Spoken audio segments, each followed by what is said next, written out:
두 자매의 집. 새벽 깊은 잠에서 깨어난 정자는 고요한 집 안을 한참 동안 응시했다. 벽에 걸린 낡은 가족 사진과 세월의 흔적이, 켜켜이 앉은 고가구와 빛바랜 벽지까지.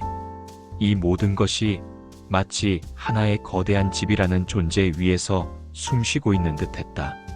남편 없이 두 딸 미라와 소라를 키워내며 정자가 평생을 바쳐 지켜낸 유일한 보금자리였다.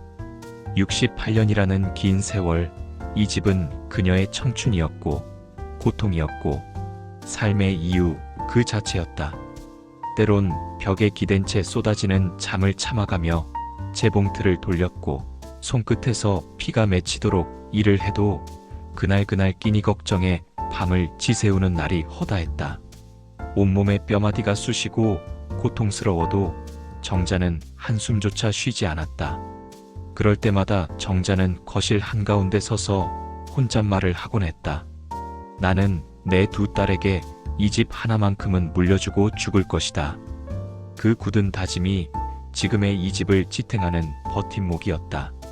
대출 상환금이 밀려 독촉장이 날아오면 동네 친한 아주머니에게 사정해서 급전을 빌려서라도 막아냈고, 단칸방에서 시작한 살림을 한 칸 두 칸 늘려나가면서 마침내 온전한 내 집을 마련했을 때의 그 감격이란. 정자는 그 순간의 벅찬 감정을 떠올리면 지금도 가슴이 뭉클했다.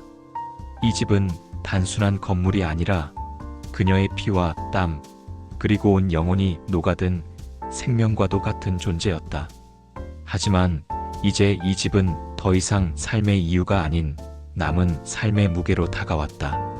관절염으로 무릎 통증은 갈수록 심해지고 눈은 침침해 돋보기 없이는 신문 글씨도 읽기 힘들었다. 몸의 노쇠는 곧 마음의 노쇠로 이어졌다. 홀로 남은 노후를 어떻게 보내야 할까? 누구에게 기대야 할까? 그리고 이 집은 어떻게 해야 할까?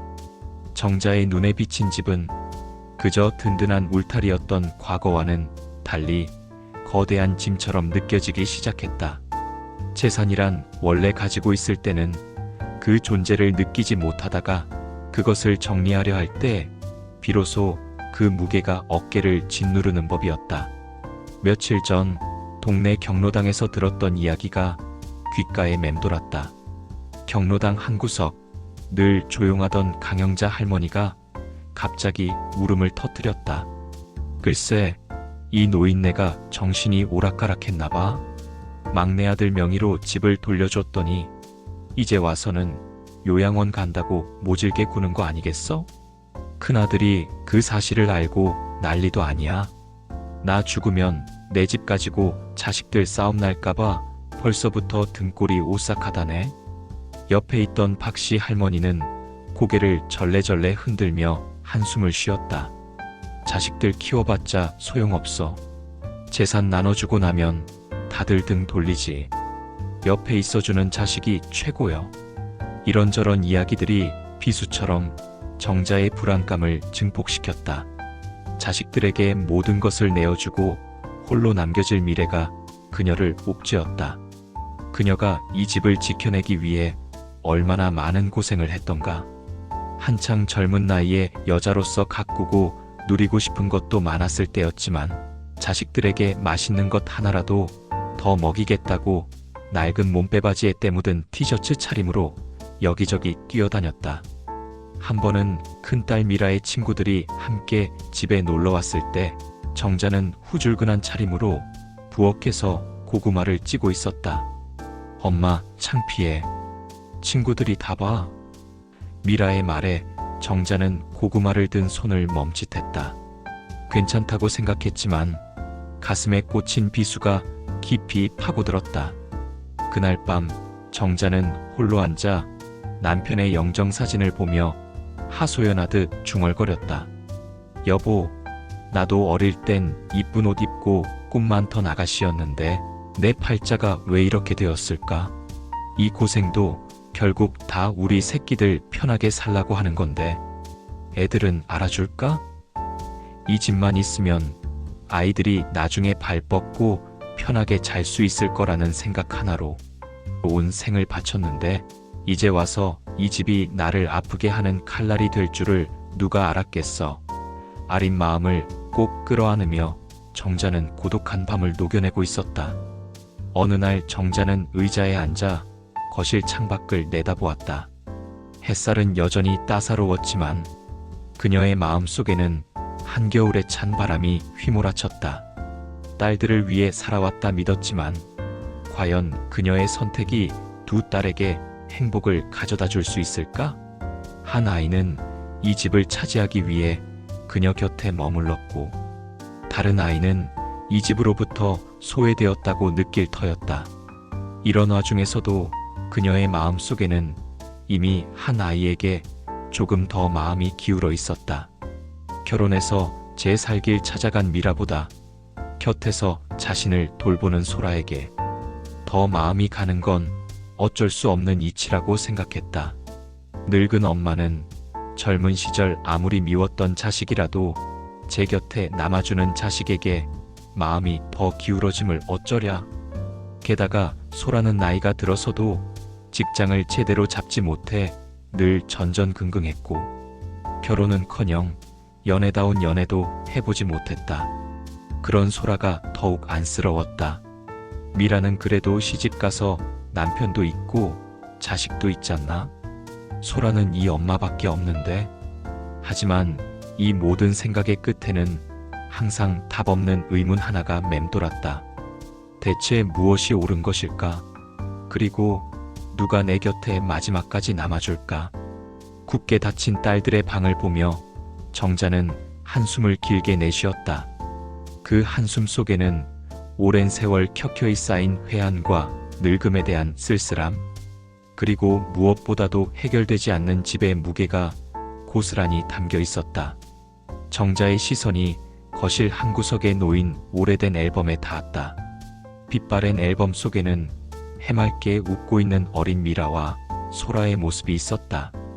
그때는 두 딸이 이렇게 한 집을 두고 갈라서게 될 것이라고는 상상조차 할 수 없었는데 정자는 가늘게 떨리는 손으로 앨범을 집어들었다. 그 속에서 그녀의 기억은 또 다른 서러움을 향해 흘러가고 있었다. 미라야, 내가 언니니까 양보해야지. 이 말은 미라의 40년 넘는 인생을 관통하는 주문과도 같았다. 미라는 그 한마디에 숨겨진 억압을 깨닫기도 전에 자신의 욕구를 내려놓고 동생 소라에게 맞춰주는 것을 익혔다. 어린 시절 엄마 정자가 동생 소라에게 새 옷을 사주고도 자신에게는 소라는 언니가 입던 것만 입으니까라며 동생만 챙기던 그 모습하며 맛있는 반찬이 나오면 소라 몫으로 덜어놓고 자신에게는 언니니까 많이 먹지 말고 동생 먼저 먹으라고 해라 하던 거 말. 학창시절 소라가 시험을 망치거나 사고를 쳐도 미라네가 언니로서 동생 좀 잘 보살폈어야지. 언니가 좀 더 다독여줬으면 저러진 않았을 거 아니냐 하며 꾸짖던 엄마의 목소리가 미라의 귓가에 맴돌았다. 미라는 그저 고개를 끄덕이고 억지로라도 웃음을 지어 보이며 양보와 희생을 습득했다. 그것이 장녀라는 이름으로 주어진 역할이라 믿었다. 뼈아픈 서운함이 마음속 깊이 쌓여갔지만 착한 딸, 든든한 언니라는 가면 뒤에 숨겨진 감정은 좀처럼 밖으로 나올 기미를 보이지 않았다. 가끔 미라는 나는 엄마에게 도대체 어떤 존재였을까라는 의문이 머릿속을 스쳐 지나갔지만 이내 스스로를 다독였다. 그래도 엄마는 나를 사랑할 거야. 내가 언니니까 말이야. 미라는 결혼 후 독립하면서 그 지긋지긋한 장녀라는 역할에서 벗어날 수 있을 것이라 생각했지만 그것은 착각이었다. 오히려 더 깊은 늪에 빠지는 기분이었다. 결혼 후 첫 명절 미라는 정성껏 준비한 선물과 음식을 들고 친정을 찾았다. 하지만 정자는 그녀의 노고는 안중에도 없이 소라의 아니만 이야기했다. 소라가 고생이 많지. 너희야 뭐 부부끼리 있으니 괜찮지. 미라는 그때마다 자신의 등 뒤에 붙은 출가 외인이라는 꼬리표가 선명하게 보이는 듯했다. 결혼식장에서도 정자는 시종일관 소라의 손을 잡고 있었다. 미라는 겉으로는 웃었지만 속으로는 뜨거운 눈물을 삼켰다. 자신의 텅 빈 마음은 아무도 알아주지 않는 것 같았기 때문이다. 40이 훌쩍 넘은 지금 미라의 삶은 여전히 녹록지 않았다. 그녀는 평범한 직장인이자 두 아이의 엄마 그리고 한 남자의 아내로서 늘 1인 다역을 소화하며 바쁘게 살았다. 하지만 아무리 노력해도 만족시키지 못하는 존재가 있었으니 바로 그녀의 친정이었다. 특히 미라가 겪는 고충은 누구에게도 말할 수 없는 무게였다. 친정 부모의 노후는 물론 자식들의 교육비와 남편의 노모 부양까지 양쪽 집안의 기대를 모두 감당해야 하는 버거운 현실이었다. 미라의 남편은 미라의 친정에 대해 큰 불만이 없었지만 가끔씩 여보, 당신도 이제 당신 가정이 우선이야.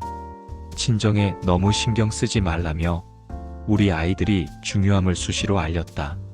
시어머니 역시 친정 어머님께 전화 한 통 드렸느냐, 홀로 계신 친정 엄마를 많이 생각해줘야 한다며 은근히 친정 쪽에 대한 관심을 표현했지만 막상 미라가 친정에 무언가 해주려 하면 며느리가 시댁 먼저 생각해야지 친정 일에만 몰두한다며 불평했다. 미라는 이러지도 저러지도 못하는 상황 속에서 늘 자신의 삶이 고무줄처럼 이리저리 늘었다가 줄어드는 것 같았다. 얼마 전 미라는 엄마가 사는 동네를 지나다가 친한 동네 아주머니 박 씨를 우연히 만났다. 박 씨 아줌마는 특유의 수군거리는 목소리로 속삭였다. 아니 글쎄, 지금 엄마가 살고 있는 그 집 말이야? 소라한테 준다더라고. 세상에, 미라 너는 뭐가 되냐? 평생 착하게 살더니 이렇게 뒤통수를 맞는구먼. 박 씨 아줌마의 말이 비수처럼 미라의 가슴을 꿰뚫었다. 결국 올 것이 왔구나. 미라는 애써 태어난 척했지만 이미 그녀의 손은 차갑게 식어 있었다. 몇 년 전부터 심심찮게 들려오던 소라가 엄마 옆에 있으니 집은 당연히 소라 몫이라는 주변의 이야기들. 그때는 설마 하는 마음으로 흘려들었지만 이제 그것이 현실이 되었다는 것을 직감했다. 그날 밤 미라는 잠을 이룰 수 없었다. 침대에 누워 천장을 바라보며 지난 세월을 되짚었다. 자신이 태어나면서부터 겪어야 했던 그 숱한 양보와 희생, 그리고 어머니의 노골적인 차별. 미라는 이제 확신했다. 어머니는 자신을 딸이 아닌 언니라는 역할에 가둬두고 이용했을 뿐이라고. 마음속 깊이 억눌려 있던 분노가 거친 파도처럼 휘몰아쳤다. 내가 이 집을 위해, 엄마를 위해 얼마나 많은 것을 포기했는데 고작 이런 대우를 받는다고? 뜨거운 눈물이 베개를 적셨다. 그것은 단순히 슬픔의 눈물이 아니었다. 오랜 시간 눌러왔던 억울함과 배신감, 그리고 거스를 수 없는 불공평한 현실에 대한 참을 수 없는 분노가 응축된 눈물이었다. 그녀는 자신의 인생을 되돌아봤다. 학창시절 미술을 전공하고 싶었지만 미라, 너는 재능이 없으니 예체능은 소라한테 양보해라는 엄마의 말에 꿈도 접었었다. 그렇게 악착같이 공부해서 좋은 대학에 진학했지만 그녀의 꿈은 언제나 장녀라는 굴레 안에 갇혀 있었다. 이게 다 무슨 소용이야? 이렇게 희생하고 착하게 살았는데 나한테 돌아온 게 고작 이거라고? 미라는 주먹을 꽉 쥐었다. 더 이상 이대로는 당하고 있을 수 없었다. 평생 착하게 살아온 자신이 왜 이토록 억울하고 비참해야 하는지 납득할 수 없었다. 그날 밤 미라는 조용히 한 가지 결심을 했다. 이제 더 이상 장녀가 아닌 자신만의 삶을 위해 싸우는 단단하고 날카로운 모습으로 변할 준비를 시작한 것이다. 새벽 하늘이 조금씩 붉게 물들기 시작했다. 그녀의 눈빛은 비장했다. 동생 소라의 세상은 온전히 어머니인 정자와 집을 중심으로 돌아갔다. 20살 때부터 39이 된 지금까지 소라는 늘 정자의 그늘 아래 머물렀다. 언니 미라처럼 결혼하여 독립하는 것은 그녀의 선택지에 없었다. 정확히는 독립할 능력도 의지도 없었다. 고등학교를 졸업한 후 몇 번의 짧은 아르바이트를 해봤지만 번번이 금방 그만두고 말았다. 사회생활은 늘 피곤하고 사람들은 자신을 있는 그대로 인정해주지 않았다. 세상은 자신에게 너무나도 가혹했다. 그런 그녀에게 유일한 피난처이자 희망은 바로 엄마의 품과 엄마의 집이었다. 통장에는 늘 잔고가 바닥이었고 생활비는 온전히 어머니의 몫이었다. 하지만 소라는 이 모든 것을 엄마 곁을 지키는 효심으로 포장했다. 언니는 결혼해서 나갔잖아요. 결국 엄마 옆에는 제가 있었잖아요. 그러니 엄마 집은 당연히 제 몫이죠. 소라는 매일 아침 거울을 보며 이 말을 스스로에게 되뇌었다. 나는 엄마 옆에서 희생했어. 언니처럼 결혼해서 제 갈 길 찾아가지 않고 엄마 곁을 지켰다고. 이만하면 충분히 자격이 있지. 하지만 그 당당함 뒤에는 언제나 경제적인 무능과 깊은 의존감이 그림자처럼 드리워져 있었다. 그녀는 스스로를 유리멘탈이라고 칭하며 사소한 압박에도 쉽게 무너졌다. 세상 물정 모르는 순진한 딸처럼 보였지만 실상은 매 순간 자신의 이익을 계산하고 유리한 쪽으로 상황을 끌고 가기 위해 치밀하게 계획하는 약삭빠른 면모를 숨기고 있었다. 정자가 조금이라도 아픈 기색을 보이면 제일 먼저 달려가 어깨를 주물렀고 언니 미라가 오면 언니, 엄마 기침이 자꾸 심해져서 잠을 못 주무셔. 병원에 좀 가봐야 하는 거 아니야? 하며 걱정하는 척 은근히 언니에게 압박을 넣었다. 모든 행동은 엄마의 사랑과 집을 향한 계산된 퍼포먼스였다. 주변의 시선도 그녀에게는 중요한 무기였다. 소라가 그래도 엄마 곁에 붙어 있지 않느냐는 동네 사람들의 칭찬 한마디는 소라의 자존감을 한껏 끌어올렸다. 그녀는 그 칭찬을 연료 삼아 엄마인 정자에게 더 가까이 붙어 있었다. 소라의 머릿속에는 어머니의 집이 오롯이 자신에게 넘어오는 그림만이 가득했다. 이게 내 집이라면 평생 남부럽지 않게 살 수 있을 거라는 막연한 기대. 어쩌면 이 집을 담보로 카페라도 하나 차려서 번듯하게 살아볼 수 있지 않을까 하는 황금빛 미래를 꿈꿨다. 물론 언니에게는 미안한 마음이 아주 없지는 않았다. 하지만 그것은 곧 언니는 시집가서 잘 살잖아. 나는 엄마 없으면 아무것도 안 되는데 언니가 좀 양보해 줄 수도 있는 거 아니야? 라는 자기 합리화로 이어졌다. 게다가 소라는 미라에게 어릴 적부터 품었던 미묘한 경쟁심과 열등감을 숨기지 못했다.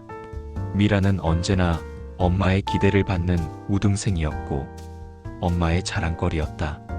그에 비해 자신은 늘 언니의 그림자에 가려진 존재라고 느꼈다. 언니는 다 가졌잖아. 똑똑하고 좋은 남편에 귀여운 아이들까지. 이 집이라도 나한테 있어야 공평한 거 아니야? 소라는 침대에 누워 천장을 올려다보았다. 낡은 벽지, 익숙한 천장의 무늬. 태어나서 단 한 번도 떠나본 적 없는 이 공간은 그녀에게 안락함과 동시에 깊은 불안감을 안겨주었다.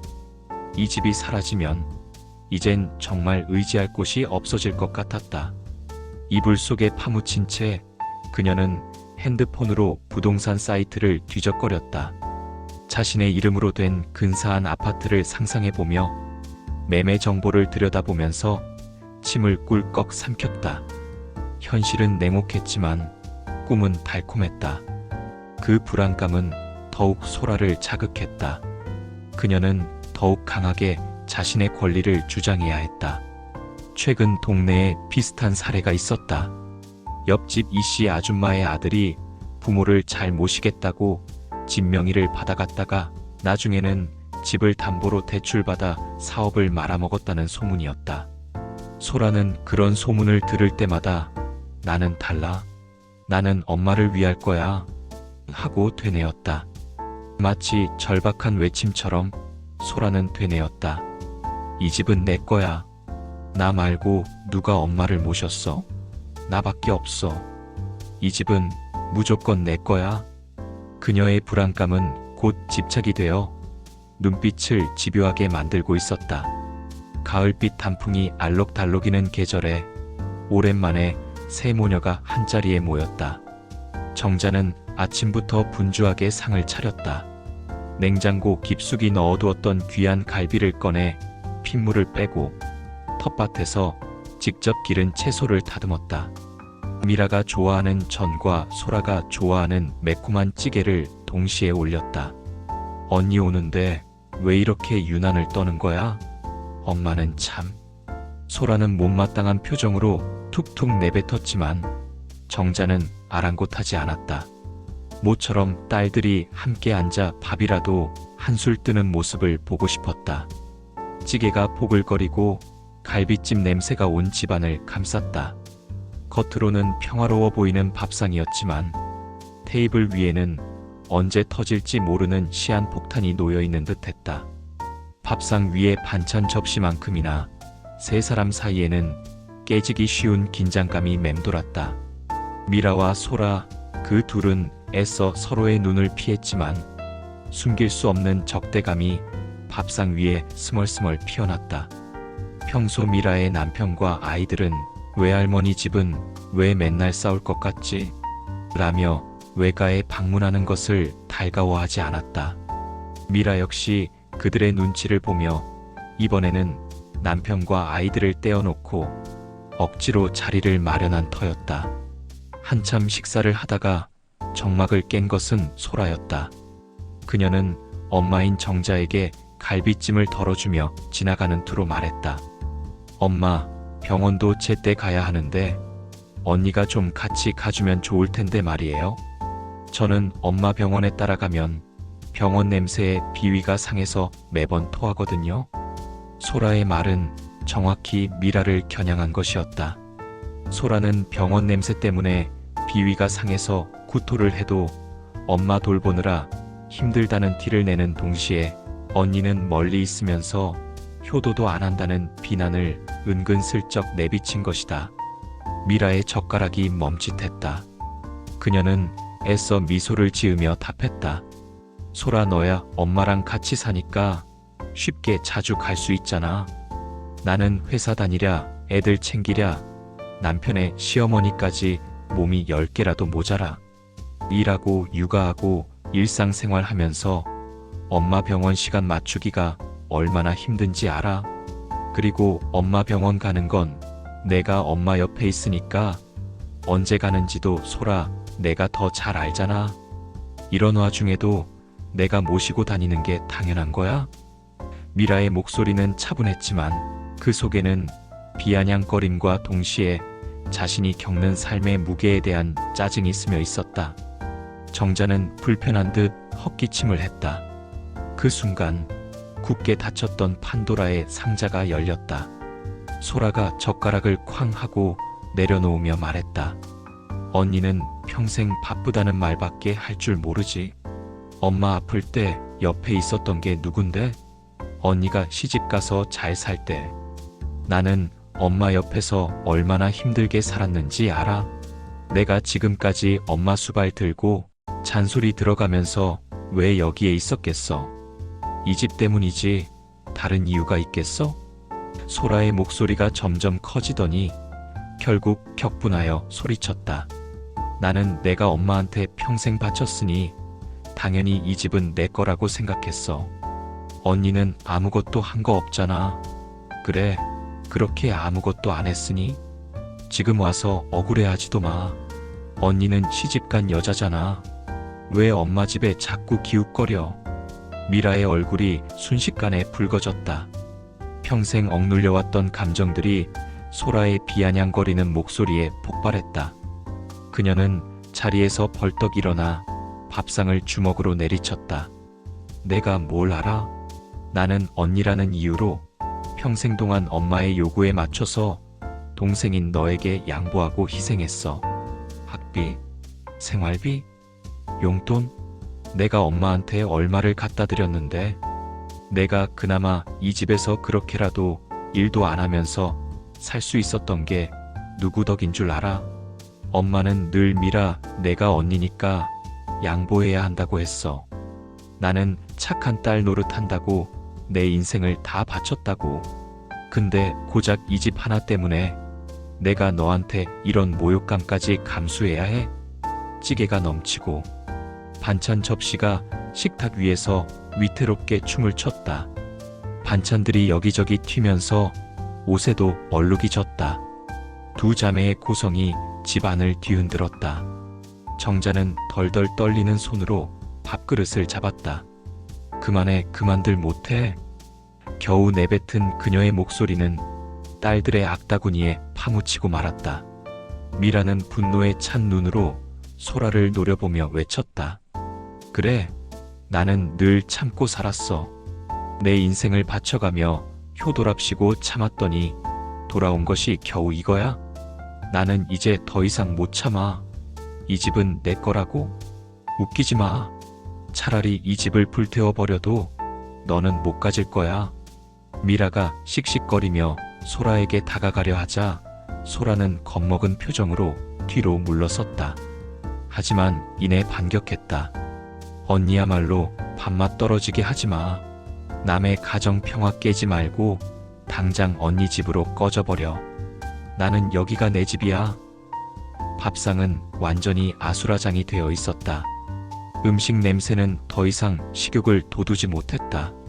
정자의 가슴은 이미 무너져 내렸고 밥상 앞에서 그리고 자신들의 욕망으로 서로를 물어뜯는 딸들 앞에서 말릴 힘조차 없었다.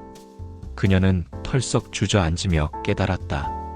이 전쟁은 결코 끝나지 않을 것이라는 것을.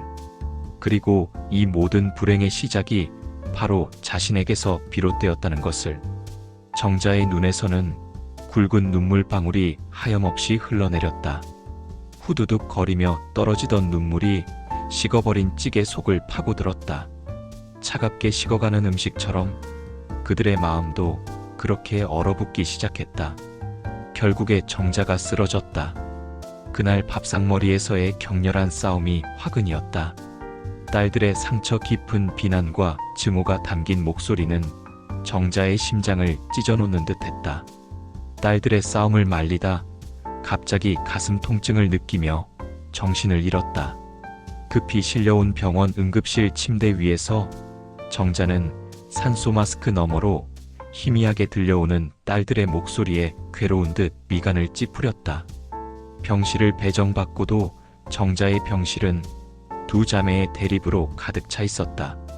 언니는 엄마 아픈데 회사부터 빠지기 싫어했잖아. 내가 전화해도 받지도 않고 엄마 병원에 올 때마다 내가 얼마나 고생하는데. 소라는 울먹이는 목소리로 미라를 다그쳤다. 미라는 밤샘 간호로 푸석해진 얼굴로 소라를 노려봤다. 너는 맨날 집에만 있으니 언제든 가볍게 올 수 있지. 나는 당장 내일부터 내 월급이 끊기면 우리 애들 학원비도 못 줘. 소라, 내가 집에서 놀면서 한두 푼이 아쉬운 월급쟁이의 사정을 뭘 안다고. 병실에 들어선 순간부터 간병 문제로 시작된 실랑이는 끊임없이 이어졌다. 소라는 한 번도 직접 간병에 나서지 않았다. 언제나 제가 몸이 좀 약해서요. 엄마 아프신 거 보면 제가 더 아파요. 아휴, 저는 비위도 약하고 피 보면 기절해요. 언니도 알잖아. 언니가 아무래도 나보다 나이가 많으니까 이 정도는 해줘야지 하는 식으로 핑계를 댔다. 그녀의 말은 언제나 교묘하게 빠져나갈 구멍을 만들어냈고 모든 책임은 자연스럽게 미라에게 전가됐다. 소라는 엄마 병간호를 하면서도 틈틈이 핸드폰을 만지작거렸다. 친구들과 메시지를 주고받거나 온라인 쇼핑을 하기도 했다. 그런 소라의 행동은 미라의 화를 더욱 돋웠다. 미라는 병실 한쪽 의자에 앉아 지친 몸을 기댔다. 며칠 밤낮 병원에서 쪽잠을 자는 통에 몸이 천근만근 무거웠다.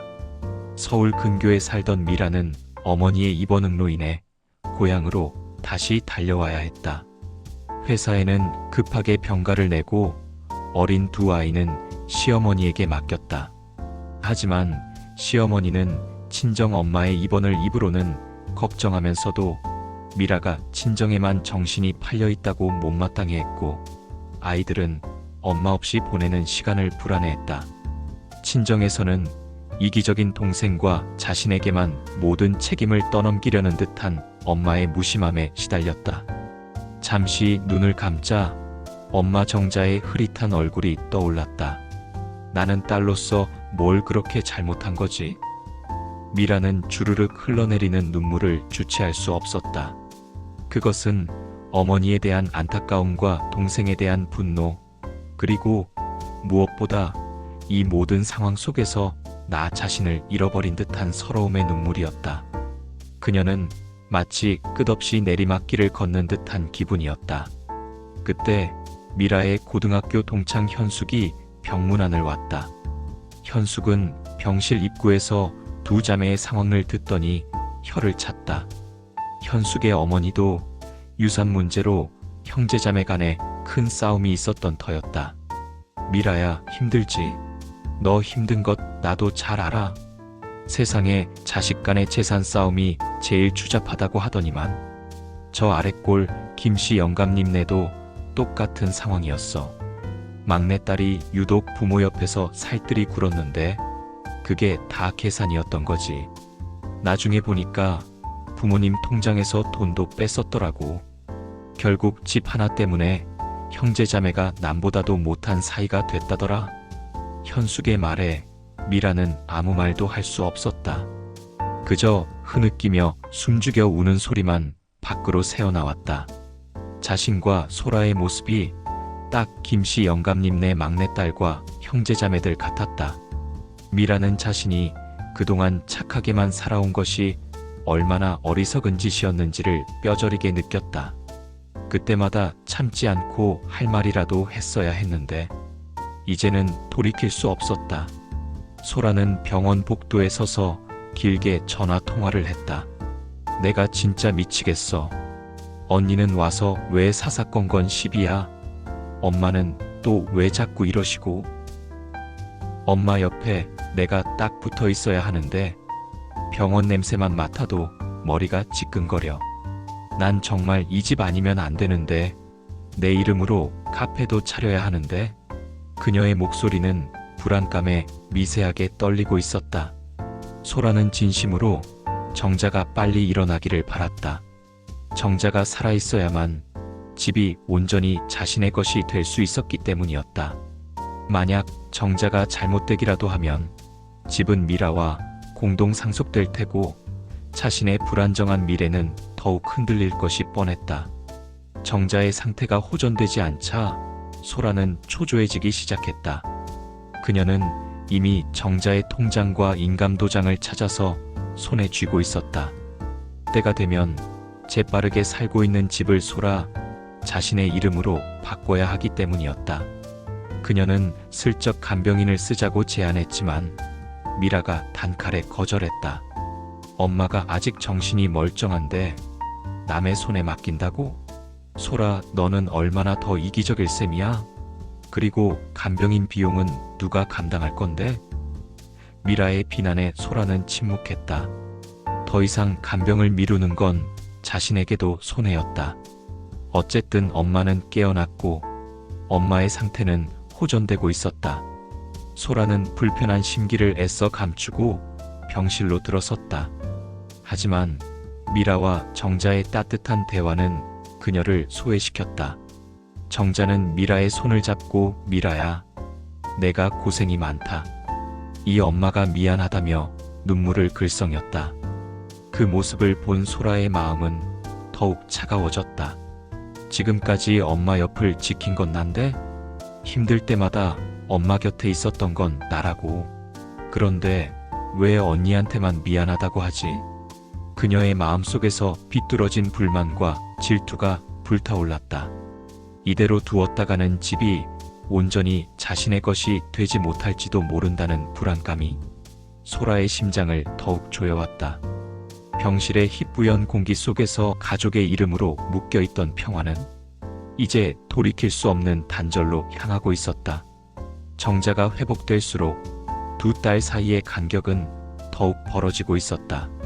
정자가 퇴원한 지 얼마 되지 않아 소라는 마치 불이 붙은 듯 급하게 서둘렀다. 진명이를 자신에게로 옮기는 일을 더 이상 미룰 수가 없어서였다.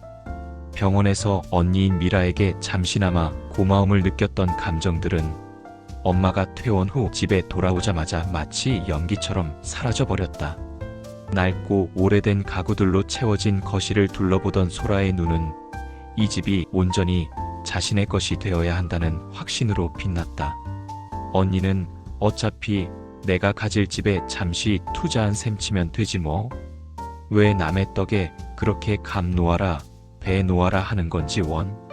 소라는 정자에게 끊임없이 자신의 그동안의 노고에 대한 보상을 이야기하며 명예 이전을 해달라고 압박했다.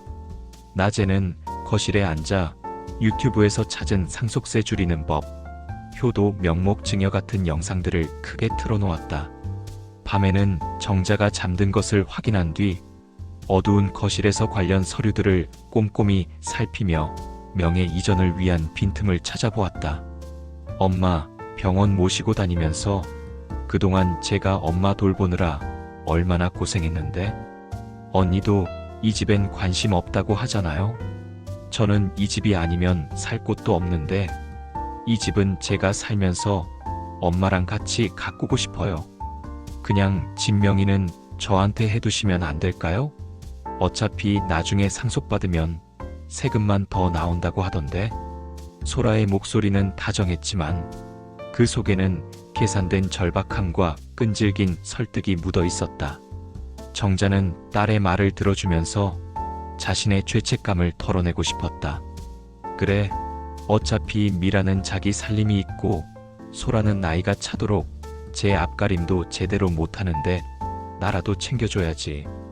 오랜 망설임 끝에 정자는 살고 있는 집의 명의가 소라에게 옮겨지도록 명의 이전 서류에 도장을 찍었다. 인감 도장을 꾹 누르자 희미하게 쿠웅 하는 소리가 정자의 귀에 들리는 듯 했다. 그것은 그녀의 모든 삶이 송두리째 다른 사람의 것이 되어버린 듯한 서늘한 느낌이었다. 명의 이전 서류에 도장은 찍었고 돌이킬 수도 없었다. 소라는 서류 봉투를 챙겨 들고 환하게 웃었다. 엄마, 고마워요. 이 은혜 평생 안 잊을게요. 정자의 눈에는 그 웃음이 어쩐지 위태롭고 낯설게 느껴졌다. 이제 이 집은 온전히 소라의 것이 되었다. 그리고 이 사실은 얼마 지나지 않아 미라에게도 비극적인 정갈처럼 전달되었다. 소식을 전해 들은 미라는 자신의 귀를 의심했다. 아니, 정확히는 현실을 부정했다.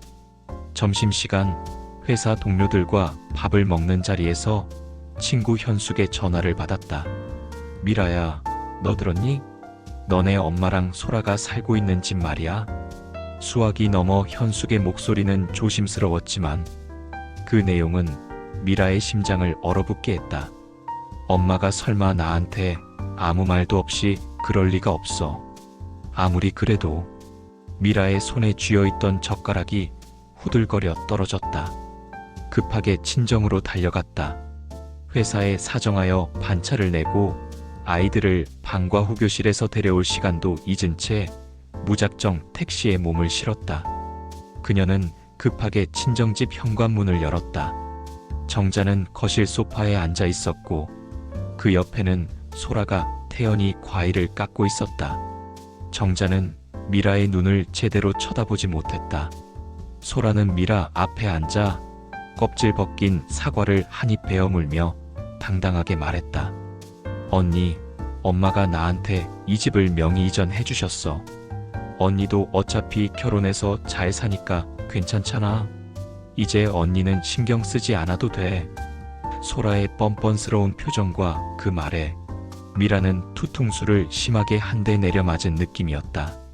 평생 쌓아왔던 신뢰와 애정이 한순간에 와르르 무너져 내렸다. 미라의 입에서는 차가운 비웃음이 터져 나왔다. 그래, 잘했다, 잘했어. 너나 엄마나 나한테는 진짜 이럴 수가 없지. 미라는 소라의 뺨을 때리고 싶은 충동을 억지로 참아냈다. 참아내느라 꽉 쥐인 손바닥이 화끈거렸다. 대신 그녀는 정자를 향해 날카로운 칼날 같은 시선을 던졌다. 엄마, 정말 나한테 이렇게까지 해야 했어요? 제가 태어나면서부터 언니라고 양보하고 희생했어요? 동생 옷 물려받아 입기도 했고, 맛있는 거 동생 먼저 먹으라고 참았고, 하고 싶은 미술 공부도 동생 공부시켜야 한다고 해서 포기도 했어요? 평생 엄마랑 동생 뒷바라지하며 제 인생 다 바쳤더니 돌아온 건 겨우 이거였어요? 내가 엄마한테 도대체 뭘 그렇게 잘못했어요? 나는 엄마한테 딸이 아니었네요. 그냥 호구였지? 버려도 되는 그런 존재였네요. 미라의 목소리에는 눈물보다 더 쓰라린 배신감과 절망이 가득했다. 정자는 미라의 말에 아무런 반박도 하지 못했다. 그저 고개만 숙인 채 흐느낄 뿐이었다. 흐느끼는 정자의 어깨 너머로 소라가 의기양양한 표정이 되어 자신을 비웃는 듯한 모습으로 서 있었다. 그 순간 미라는 더 이상 이들에게 아무런 미련도 없음을 깨달았다. 그녀의 인생에서 이들과의 인연은 이제 끝내야 했다. 그날 이후 미라는 정자와 소라와의 인연을 완전히 끊었다. 친정으로 가는 발길도 뚝 끊고 전화도 받지 않고 문자도 보지 않았다. 설사 소라에게서 어떤 연락이 와도 차단 버튼을 눌러버렸다.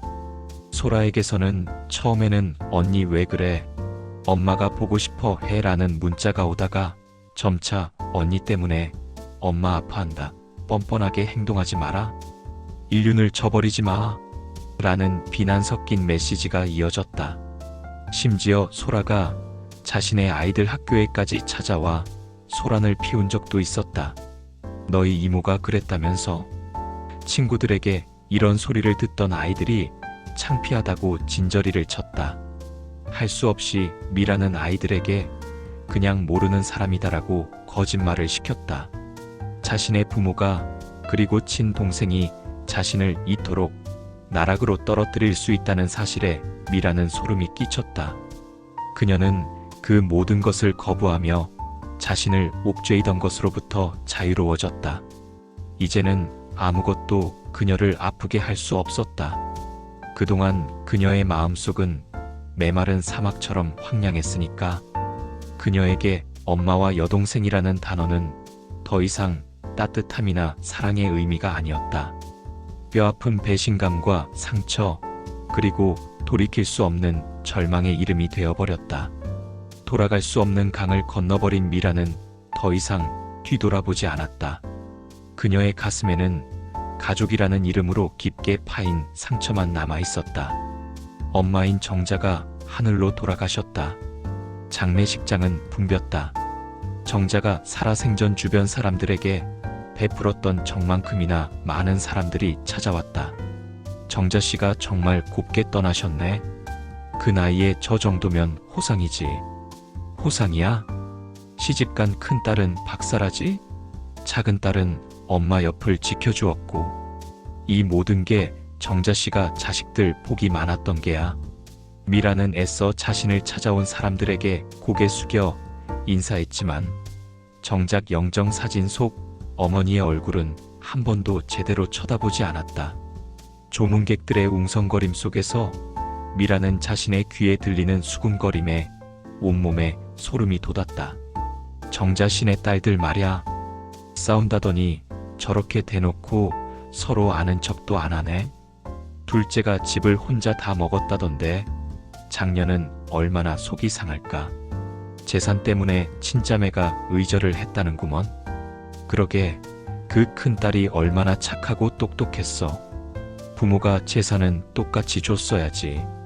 어휴, 자식 싸움은 가장 천박한 싸움이라고 하더만 우리도 잘해야겠어. 뒷말들은 마치 화장장의 화구 속에서 타오르는 불길처럼 미라의 영혼을 태웠다. 그녀는 그제야 어머니의 마지막 표정이 왜 그리 슬픔으로 가득했는지 알 수 있을 것 같았다. 생각해보니 어머니는 자식들의 싸움을 예견하고 있었던 것 아닐까? 어쩌면 마지막 순간까지 후회했을지도 모른다. 내가 그때 집을 나눠줬더라면 내가 왜 그리 어리석었던가? 어머니를 생각하던 미라는 흐르는 눈물을 닦아냈다.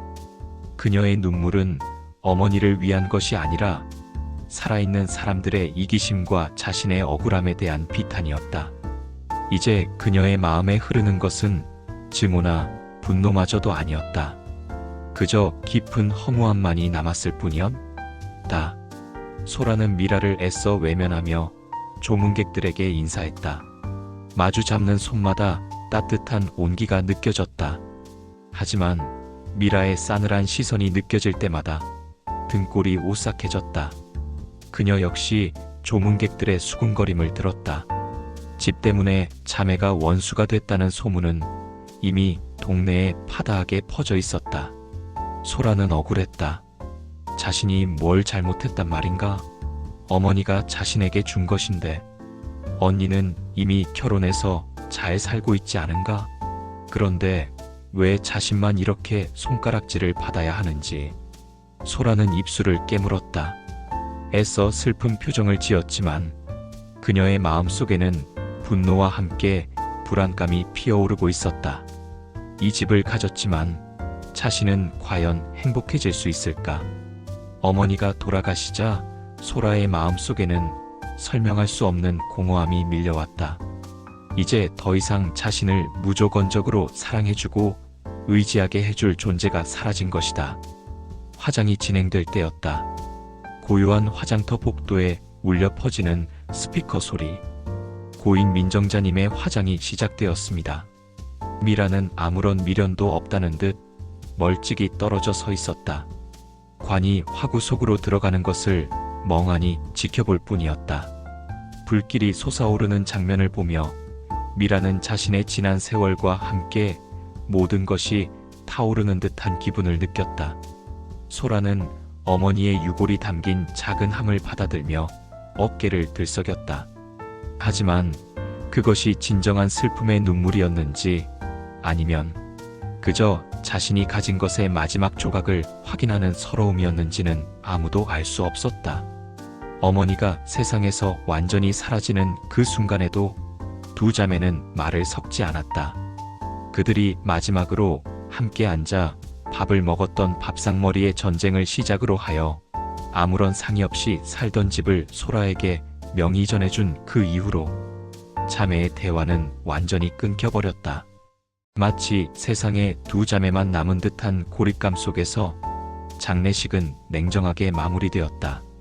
그들은 각자의 방식으로 어머니를 떠나보냈고 동시에 서로에게서도 완전히 멀어졌다. 정자의 죽음은 두 자매 사이의 관계에 종지부를 찍는 최종적인 분리 선언과도 같았다. 흩뿌려진 유골만큼이나 두 자매의 인연은 그렇게 산산조각 나고 말았다. 몇 해 후 그 집은 결국 소라의 손을 떠났다. 어머니에게서 진명의를 물려받은 소라는 처음에는 기쁨에 들떠 있었다. 자신이 꿈에 그리던 진짜 내 집이었다. 그 집에 기거하면서 소라는 자신이 이제껏 감춰왔던 욕망을 표출하기 시작했다. 그동안 언니 미라에게 억눌렸던 서름, 친구들에게도 변변치 않은 자신의 처지를 내색하지 못했던 답답함이 폭발하듯 터져나왔다. 곧바로 리모델링 견적을 받아 집안을 뜯어고치기 시작했다. 값비싼 수입 타일에 통유리창, 넓은 아일랜드 식탁이 있는 주방까지. 이웃들은 뒤에서 혀를 차며 수군거렸다. 어휴, 집만 얻었지 지게에 짐을 잔뜩 진 꼴이네. 빚내서 집 고친다더니. 에여, 노후된 집의 수리 비용은 생각보다 많이 들었다. 매달 나가는 세금과 유지 보수 비용은 경제적으로 불안정한 소라에게 엄청난 부담으로 다가왔다. 소라는 이 집을 담보로 대출을 받아 생활비를 충당하고 명품 옷과 가방을 사들이며 자신의 초라한 현실을 잊으려 했다. 친구들을 불러 근사한 집들이 파티를 열며 의기양양하게 허세를 부리기도 했다. 하지만 친구들이 돌아간 후 텅 빈 거실에서 혼자 맥주캔을 들고 TV를 보던 소라의 눈은 이내 공허해졌다. 이 집이 주는 기쁨은 잠시뿐이었다. 소라의 외로움과 불안감은 더욱 커져갔다. 결국 대출 이자와 생활고는 그녀의 목을 옥죄어왔다. 은행의 독촉 전화와 날아오는 고지서들. 소라는 처음에는 그런 것들을 무시했지만 점차 압박감에 시달렸다. 자신이 갚을 능력이 없다는 현실을 마주하는 것은 생각보다 훨씬 더 고통스러운 일이었다. 결국 빚 독촉에 시달리던 소라는 어머니의 유언과도 같았던 그 집을 내놓아야 했다. 미라가 들으면 꼴 좋다며 비웃을 것이 분명했다. 소라는 허탈한 웃음을 지었다. 자신은 이 집을 소유하기 위해 어머니 곁에서 온갖 노력을 기울였고 언니에게서 그 모욕적인 말을 들으면서도 버텼는데 결국 남은 것은 아무것도 없었다. 아니, 오히려 빚과 상처투성이의 현실만 남았다. 텅 빈 집에서 소라는 벽에 기대 주저앉았다. 집은 더 이상 그녀에게 안식처가 아니었다. 수많은 빚과 감당할 수 없는 현실의 무게, 그리고 언니와 틀어져 버린 관계가 뒤엉킨 복잡한 상처 덩어리에 불과했다. 소라는 결국 자신이 저지른 과오와 마주해야만 했다. 이 집이 날 이렇게 만들었구나.